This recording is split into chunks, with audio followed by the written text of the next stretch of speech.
Hi everyone, today I'm creating 21 cards using a card sketch from Call Me Crafty. I am part of the creative team and this is the April 2025 card sketch.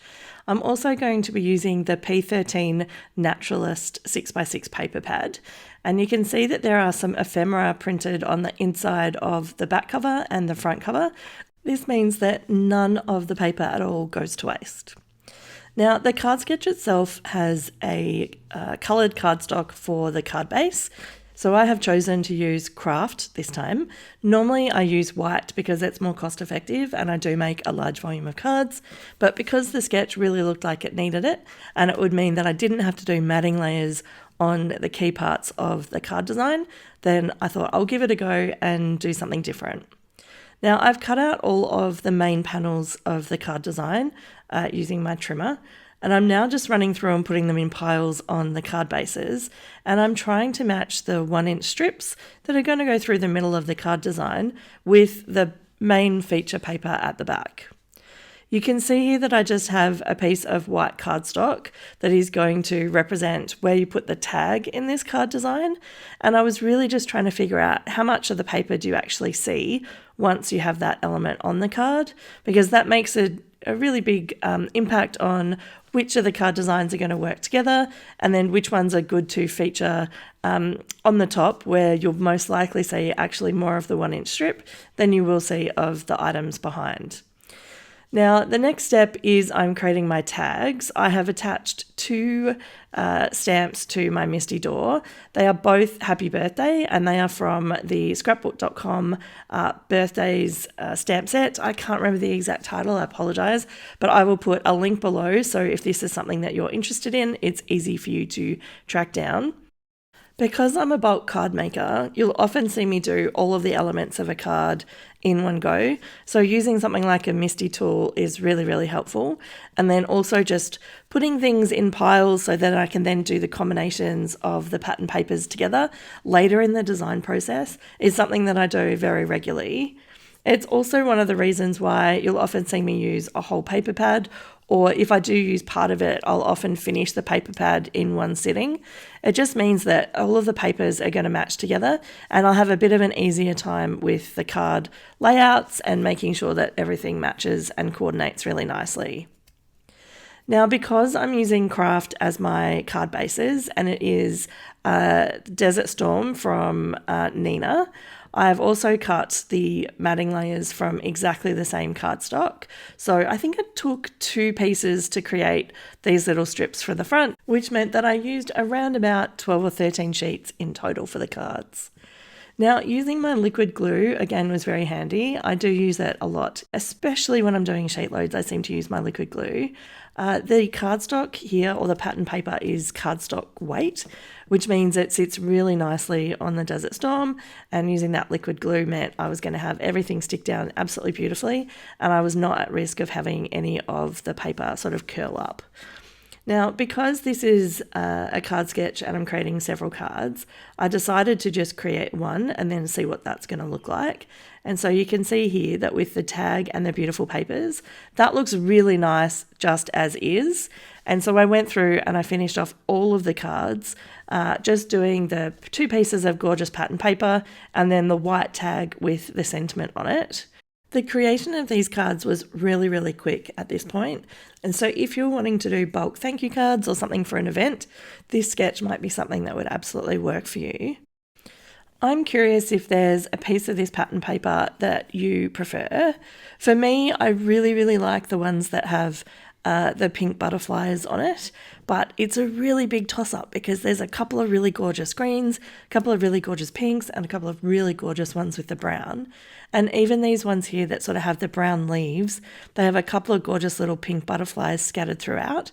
Some of them are underneath the white tag, unfortunately, but each of these just looks amazing. And I haven't really used P13 before, but I need to check out more of their products to just see if there's others that really are the right kind of color tones and aesthetics that I would use for bulk creation of cards. If you're enjoying the video, it would be amazing if you could hit the like button. That is how YouTube considers sharing videos with more new viewers, so it is super helpful for all content creators. So thank you in advance for that.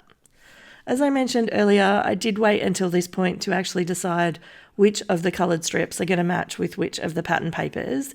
And I tried not to make all of the combinations exactly the same. So you'll see that I kind of switched things around, made a couple of each colour combination. And then when I got to the end here, when I was gluing things together, I made sure that I had 4 or 5 left so that I wouldn't end up with an awkward pattern paper match or have a situation where I had exactly the same paper left and I was actually stacking the same paper on top of the same design, because honestly that just wouldn't have looked as good, and I really wanted to make sure each of these cards turned out in a way that I'd be really happy to give them to someone if I was actually choosing the recipient.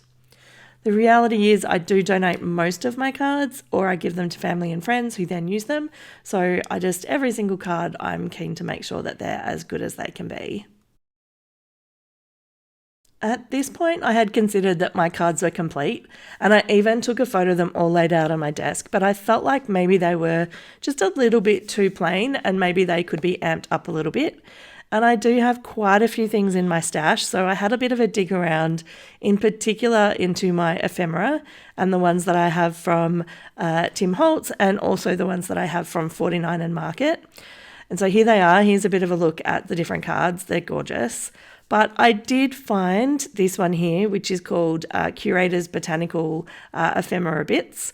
And I thought these absolutely match perfectly. And then I had some of the Tim Holtz Ideology also.